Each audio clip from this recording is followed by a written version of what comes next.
नमस्कार हरि प्रेमियों, आपका हमारे YouTube चैनल में स्वागत है। सभी दर्शकों को हमारी ओर से जय श्री कृष्ण।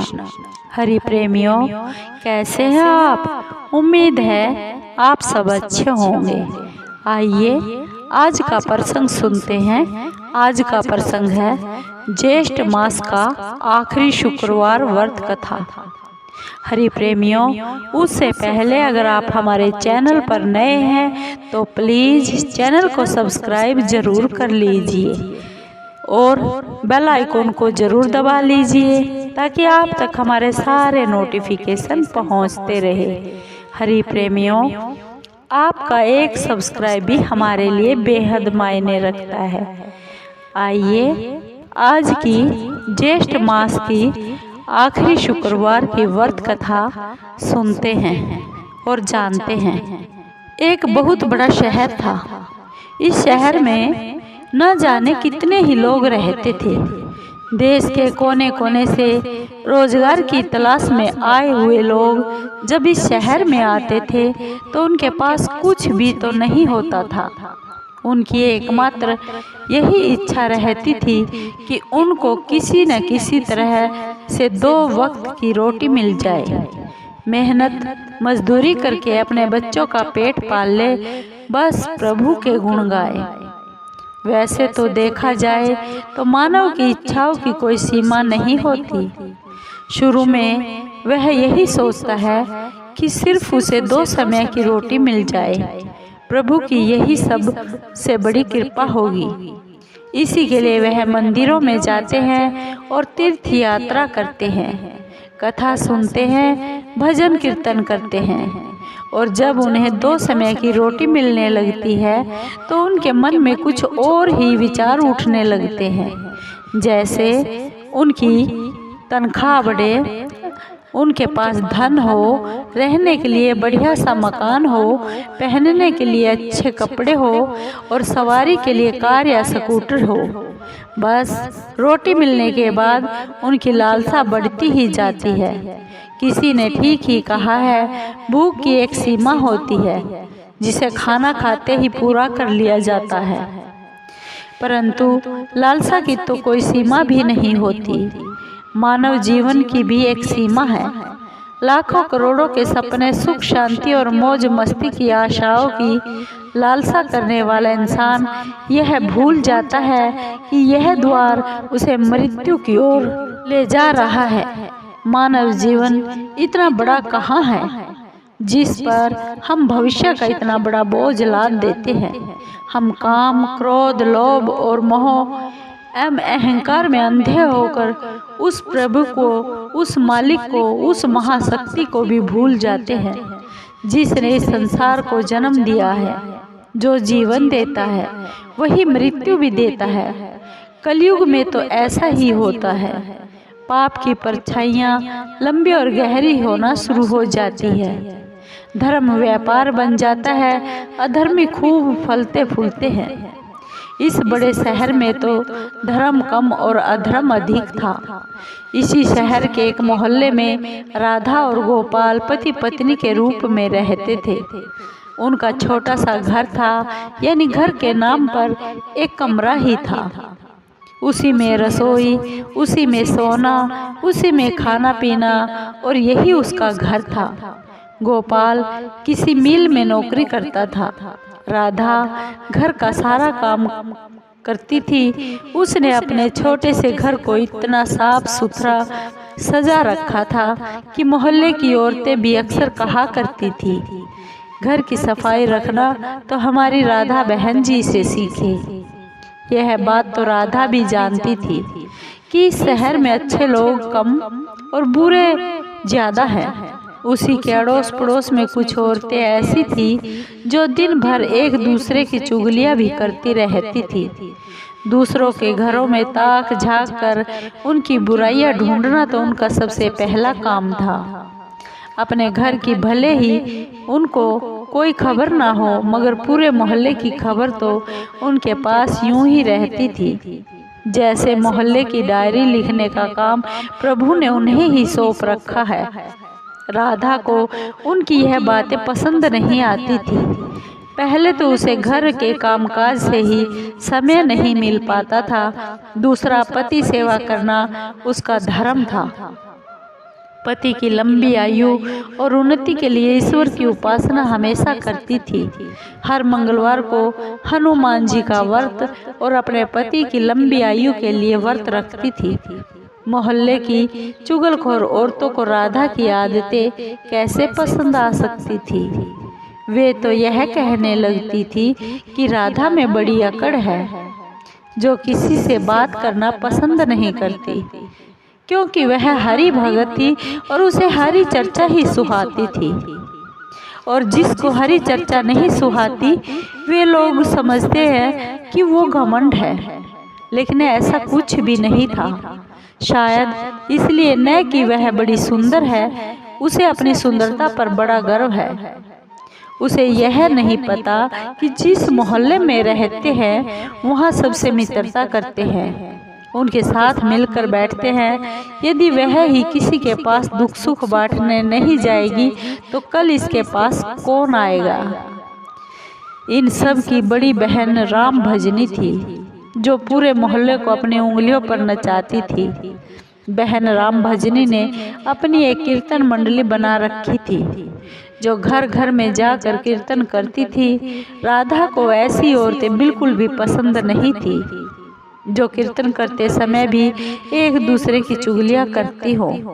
यही कारण था कि राधा कई बार उनको टोकते हुए कह दिया करती थी, देखो बहन राम भजनी, वैसे तो आपका नाम राम भजनी है, मगर मैं आपसे हाथ जोड़कर विनती करती हूँ कि पूजा और कीर्तन करते समय किसी की चुगली मत किया करो, क्यों किसी की बुराई करने से अच्छा है आप उस समय में प्रभु का नाम लो।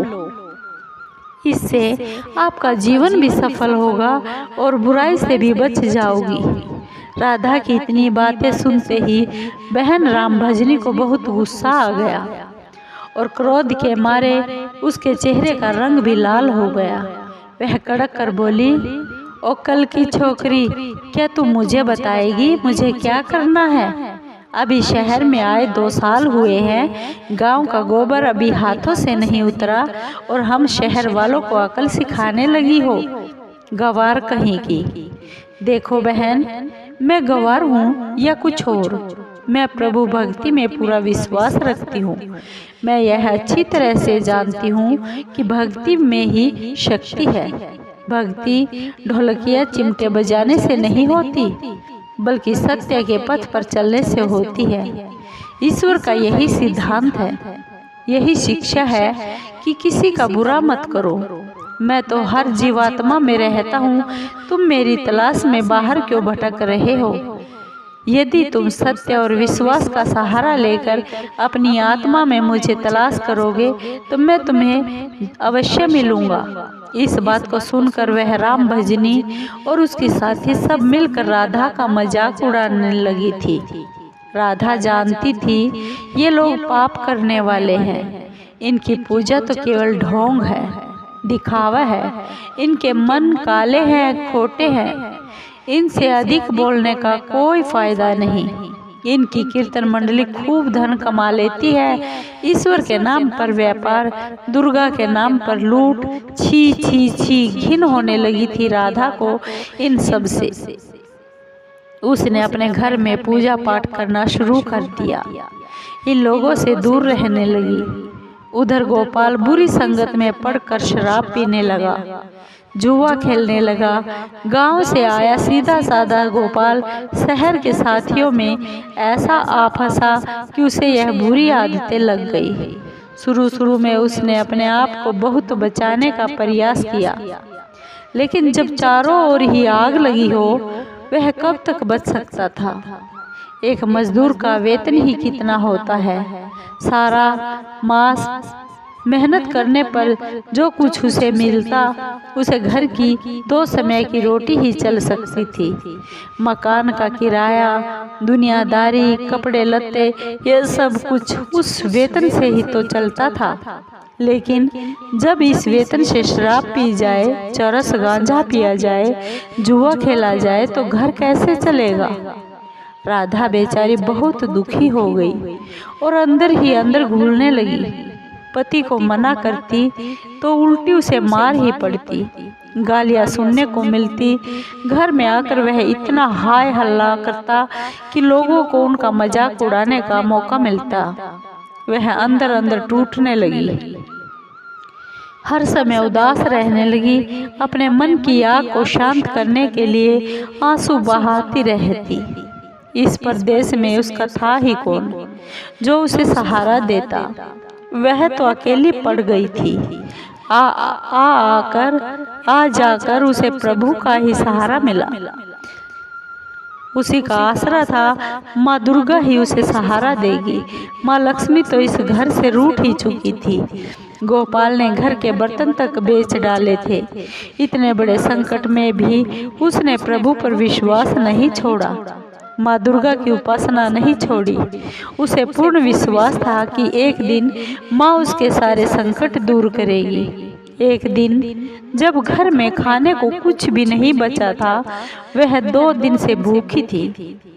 जिस दुकान से खाने पीने का सामान उधार मिलता था, उसने इसलिए उधार देने से मना कर दिया क्योंकि उसके पिछले रुपए नहीं दिए गए थे। इस युग में तो जिसके पास लक्ष्मी नहीं वह भूखा मर जाएगा। राधा माँ लक्ष्मी के चित्र के आगे हाथ जोड़कर बैठी हुई रो रही थी। माँ ने उसकी आंखों से टपकते हुए आंसू देख लिए थे, उसके हृदय के दुख जान लिए थे। राधा रोए जा रही थी, साथ में वह माँ लक्ष्मी का पूजन भी कर रही थी। माँ लक्ष्मी, मुझे बचा लो माँ, मुझे बचा लो। देखो मेरे घर की क्या हालत हो गई है। मैं 2 दिन से भूखी हूँ। मेरा पति बिगड़ चुका है। घर में लक्ष्मी जी आप बैठी हैं, परंतु आपका दूसरा स्वरूप जो इस संसार में माया का है वह इस घर में नहीं है। उसके बिना जीवन नहीं। माँ मुझे बचा लो, माँ मुझे बचा लो, माँ मुझे बचा लो। माँ शक्ति दो माँ। माँ लक्ष्मी कृपा करो, इस घर को बचा लो। माँ अब आप ही मेरा अंतिम आसरा हो। तुमने मुझे ना बचाया तो मैं तुम्हारे चरणों में ही जान दे दूंगी। अब तो मेरा यह अंतिम निर्णय है। यह कहती हुई राधा माँ लक्ष्मी के चित्र के आगे गिर गई। उसी समय घंटियां बजने लगी, शंख की आवाज आने लगी। राधा के उदास चेहरे पर अपने आप खुशी की लहर दौड़ गई। तभी उसके कानों में आवाज आई, बेटी राधा, तुम्हारी आराधना सफल हो गई है। तुमने इतने बड़े संकट में भी मुझ पर विश्वास नहीं छोड़ा, अपनी श्रद्धा में कमी नहीं आने दी, इसलिए मैं तुम पर बहुत प्रसन्न हूँ। राधा, एक तो तू पतिव्रता धर्म में पूरी उतरी है, अपने पति की सेवा में कोई कमी नहीं रखी।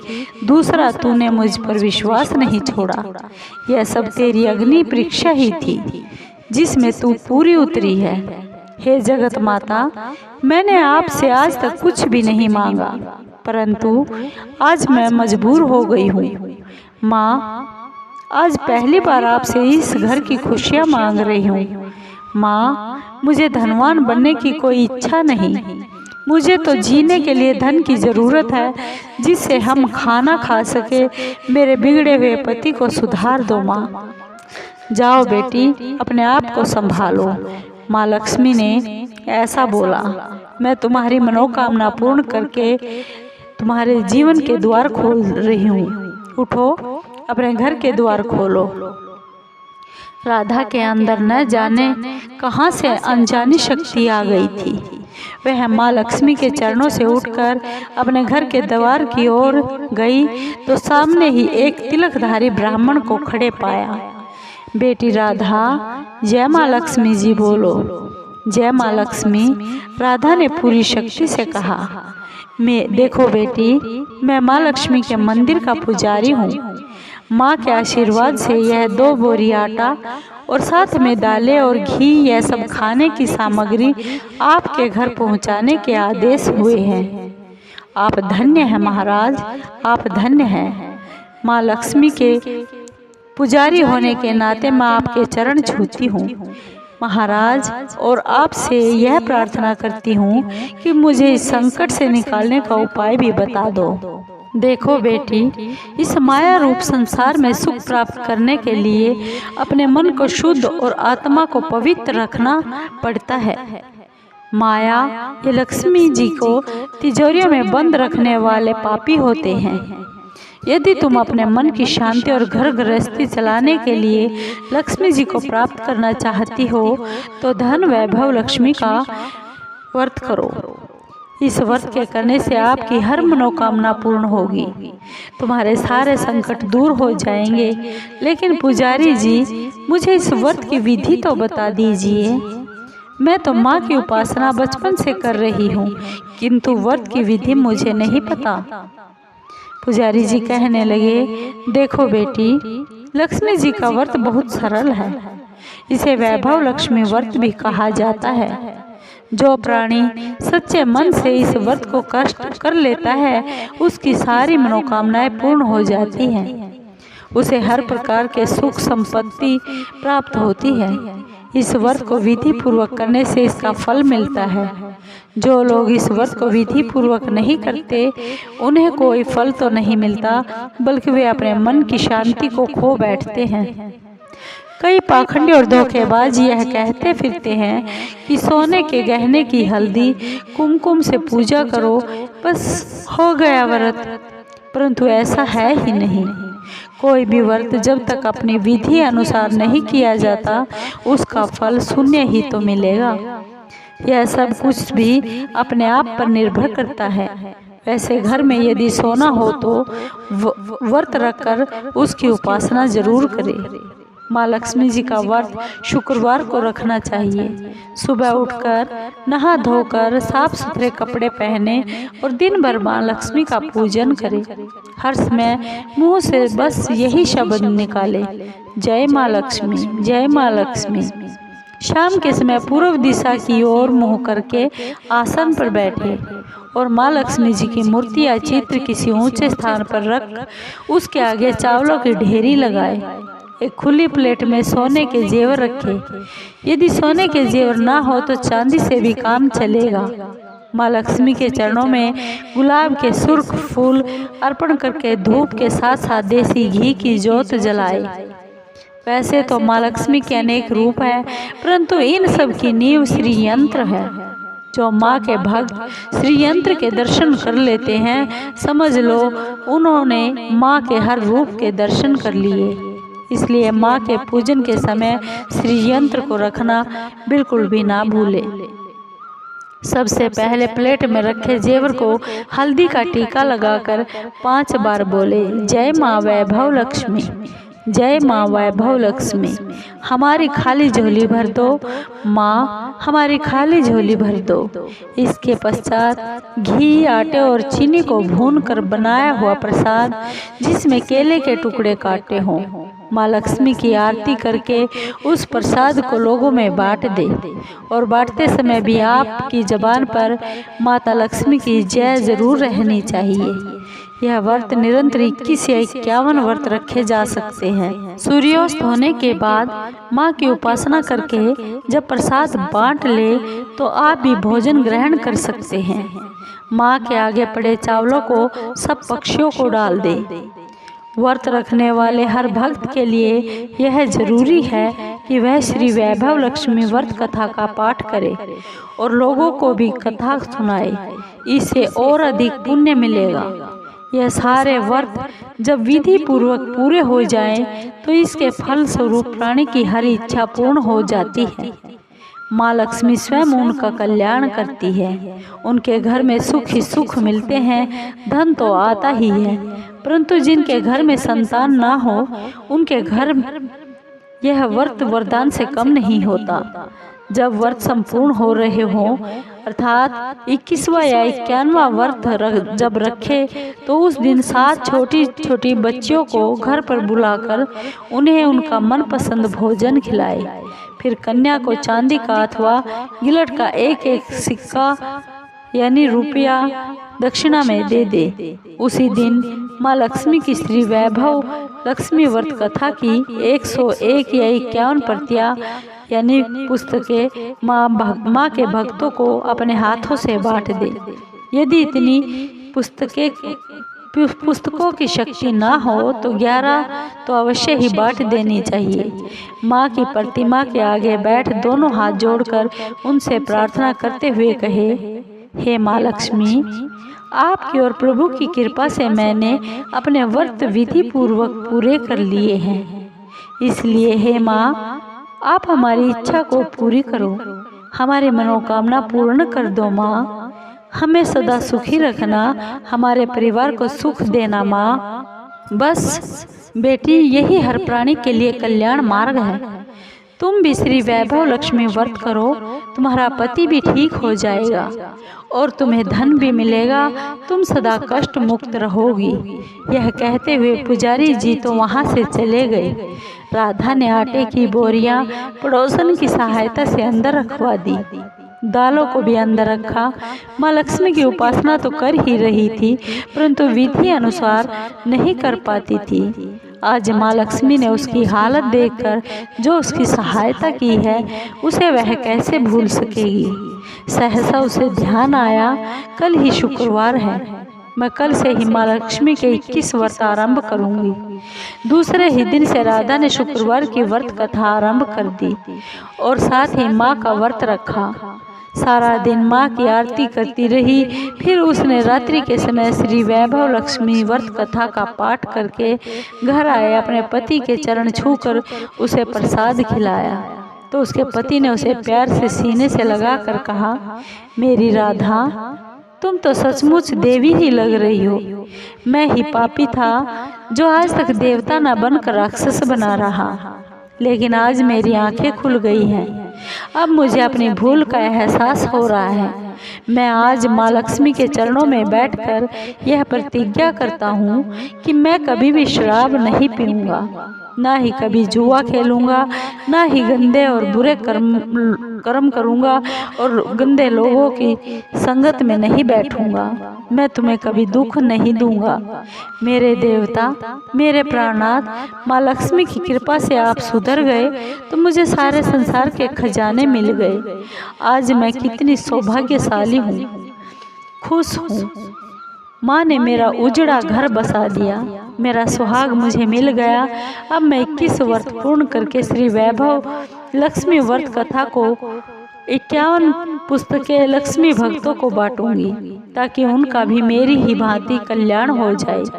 गोपाल ने अपनी पत्नी का हाथ पकड़कर उसे चूमते हुए कहा, देखो राधा, जिस माँ लक्ष्मी ने मुझे पाप के संसार से निकाल दिया है, मैं भी उनके 21 व्रत रखूंगा, सदा घर में उनकी पूजा करता रहूंगा।